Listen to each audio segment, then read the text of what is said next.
November 30, 1700, northeastern Europe. The Baltic wind cuts through layer after layer of clothing.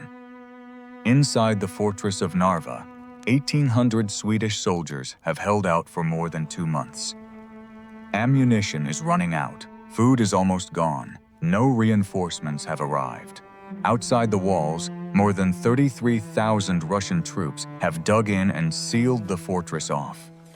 A double line of trenches stretches for 7 kilometers, choking every road in and out. 195 bronze cannons are aimed directly at the walls. By every strategic calculation, Narva has only one thing left to do: raise the white flag. But from the forest edge to the northwest, 10,500 Swedish soldiers are approaching. They are exhausted after weeks of marching through swamps. Their clothes are torn, but they are not recruits. They are veterans of Charles XII, killing machines forged in iron discipline. At exactly midday, the sky suddenly turns ash gray. A massive snowstorm rolls in from the north. The wind shifts. Snow blows straight into the faces of the Russian soldiers. Visibility collapses to only a few dozen meters. Charles XII, the 18-year-old king, stands on a rise overlooking the enemy line. Snow clings to the hem of his blue cloak. He draws his sword and points it at the sea of men spread across the valley below. We attack. 1,500 men charge directly into a defensive line held by more than 33,000. Charles's army advances step by step, silent inside the blizzard. Then musket fire cracks at a range of 20 meters. Bayonets drive deep into armor and flesh. Hand-to-hand combat erupts inside a wall of white snow. In just 2 hours, a vast army is shattered, and the balance of power in Europe is turned upside down. What happened at Narva, 1700? At the end of the 17th century, the Swedish Empire was the undefeated master of the North, controlling the entire throat of the Gulf of Finland and the Baltic Sea. No merchant ship could pass without paying tribute. In 1697, Charles XII came to the throne at just 15 years old. Seeing a young king who had never tasted battle, a secret anti-Swedish coalition immediately took shape. Their plan was to strike from 3 directions: east, west, and south, and wipe Sweden from the map. In 1700, war broke out, but instead of defending, Charles XII struck first. He crushed the Western Front almost immediately and forced Russia's ally to surrender. Meanwhile, in the east, the Russian war machine began to move. Geography had trapped Russia. The north was locked by ice, while the south was blocked from the Black Sea. Russia was suffocating without a deep-water western port for trade. Tsar Peter I was determined to break Russia out of its cage. The fortress of Narva was the only key. It stood guard over the Gulf of Finland. If Russia could tear Narva away, it would gain a gate to the west.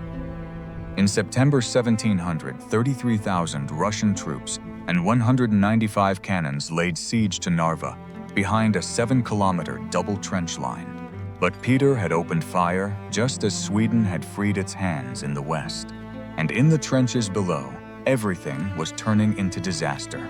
The Baltic autumn transformed the ground into a giant field of mud. Horses collapsed from exhaustion, and Russian soldiers had to drag multi-ton cannons through the swamps with their own shoulders. Food rotted. Artillery ammunition ran short. An army of poorly trained peasants was being commanded by foreign officers who did not speak their language. Inside the fortress, 1,800 Swedish soldiers endured through clenched teeth. They knew reinforcements were coming. And with every passing day, the mud and the cold were quietly wearing down the Russians outside. Before we move deeper into the battle itself, we need to look at the 2 men who made history at Narva. Charles XII, the young king of Sweden. He became king at 15, and at 18, he commanded the battle that would decide the fate of his entire nation. Contemporaries described him as slender, with a narrow face and a hooked nose. But the most frightening thing about Charles was his ice-cold eyes. He did not know fear in the literal sense. In battle, he often refused to wear heavy armor. He charged straight into enemy musket fire, standing in the front line beside ordinary soldiers. That almost insane recklessness lit a fanatical fire in the Swedish army. It brought them victories that seemed impossible. But it was also a fatal weakness, a death sentence already written for him. On the other side of the battlefield stood Tsar Peter I. He was a decade older than Charles, and he was a true giant, standing close to 2 meters tall. His presence alone placed a crushing pressure on anyone around him. Peter's childhood was not sheltered and polished like Charles's. He grew up amid bloody palace coups that forged in him a ruthless practicality. Peter did not remain inside palaces. He once concealed his identity and traveled across Europe as a carpenter. With his own hands, he took up the hammer and learned shipbuilding in the Netherlands and England. He wanted to steal every useful piece of Western technology and bring it home to rebuild Russia. And to do that, Russia needed an opening to the Western seas. But on November 28, 1700, just 2 days before the life-or-death battle began, Tsar Peter I made a shocking decision. He suddenly left the Russian camp outside Narva. He handed command of all 33,000 men to a foreign general, a man who did not understand Russian and was not respected by the soldiers. The official explanation was that the Tsar had to personally meet his allies and solve the army's collapsing food supply. Europe would debate that decision for centuries. Many believed Peter was genuinely confident. He thought the strong double trench line and a 3-to-1 advantage in numbers were more than enough to stop the Swedes. But others, especially his enemies, said it bluntly. Peter had panicked and run. Whatever the deeper truth may be, the result on the battlefield did not change. When the first shots of the greatest battle of 1700 rang out, the ruler of Russia was not there. All Europe laughed at him. The Swedes gleefully minted commemorative coins, showing Peter in tears, running away head first. That humiliation cut deep into Peter's mind. It followed him for the rest of his life. And that bitterness would become the fire that burned Sweden to the ground 9 years later. When Charles XII received word that the fortress of Narva was under siege, he did not hesitate for even a second. His army had just finished a long campaign. They were exhausted. They were sleep-deprived. But on November 13, the order to march was given. In total, around 10,500 Swedish soldiers and 37 cannons began moving southeast. They had to face the brutal Baltic winter. The route was not a firm, level road. They had to cross treacherous frozen swamps. Thin ice shattered beneath their boots, and freezing water soaked into their bones. Icy rain fell without end. They had no warm tents. They collapsed and slept directly on the snow. Along the way, they ran into Russian cavalry scouts. But with iron discipline, the Swedes quickly crushed or drove off every force that blocked their path. By late November, Charles XII's army, wrapped in ice and snow, reached the outskirts of Narva. Their situation was now extremely dangerous. In front of them lay 7 kilometers of trenches bristling with enemy guns. Behind them lay the frozen, muddy road they had just crossed. Food was running out, and they did not have enough supplies to set up a counter-siege against the Russians. They could not retreat. They could not stand still. There was only one choice: attack. At dawn on November 30, 1700, Charles XII climbed onto a high rise and studied the entire battlefield, and he saw the fatal flaw in the Russian line. Their defenses were stretched too far. Across 7 kilometers of trenches, 33,000 men were not enough to protect every point. The attack plan was drawn up almost instantly. Its success would depend entirely on speed, surprise, and absolute discipline. And then nature chose a side. Around midday, a snowstorm slammed into the battlefield. The wind screamed, driving thick sheets of snow directly into the faces of the Russians. Visibility dropped to zero. The Russian artillery was completely blinded and could not judge the distance. Musketmen could not even keep their eyes open to aim. Using the roar of the wind and the white curtain of snow, the Swedish infantry began to move forward. They advanced in absolute silence. No trumpets, no drums. Their tactic demanded a terrifying degree of madness and endurance. Do not fire from a distance. 50 meters, they kept walking. 30 meters. The Russians began firing blindly in panic, but their shots missed. At 20 meters, close enough to see white breath and terror in the enemy's eyes, the Swedes finally stopped as one. A violent musket volley exploded at a range where it was almost impossible to miss. The first Russian ranks fell like cut grass. Gray powder smoke mixed with the blizzard, forming a choking wall, and before the enemy could reload, the Swedes lowered their bayonets. They howled and charged straight into the trenches. There were no complex formations now, only force. Swedish soldiers smashed through wooden barriers with the butts of their muskets. They trampled over blood-soaked bodies and flooded down into the communication trenches. A brutal hand-to-hand fight broke out in the mud and freezing snow. Iron discipline and battlefield experience allowed the Swedes to punch through the Russian line. The Russian formation was cut completely apart. On the Russian side, the command structure was paralyzed. The foreign general sitting in his tent had no idea what was happening along the 7-kilometer front. With no orders coming, the Russian soldiers fell into total panic. They could not see reinforcements. They could only hear metal striking metal and piercing screams inside the blizzard. When one small group threw down its weapons and ran, Russian soldiers began trampling one another in retreat.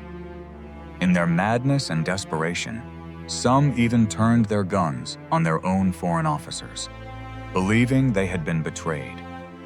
The foreign commander finally led his subordinate officers straight toward the Swedish lines.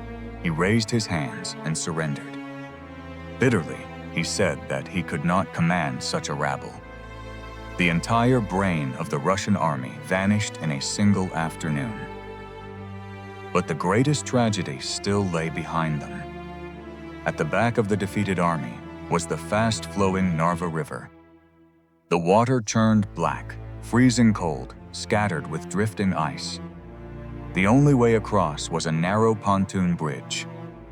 The instinct to survive crushed every trace of discipline. Infantrymen threw away their weapons and ran.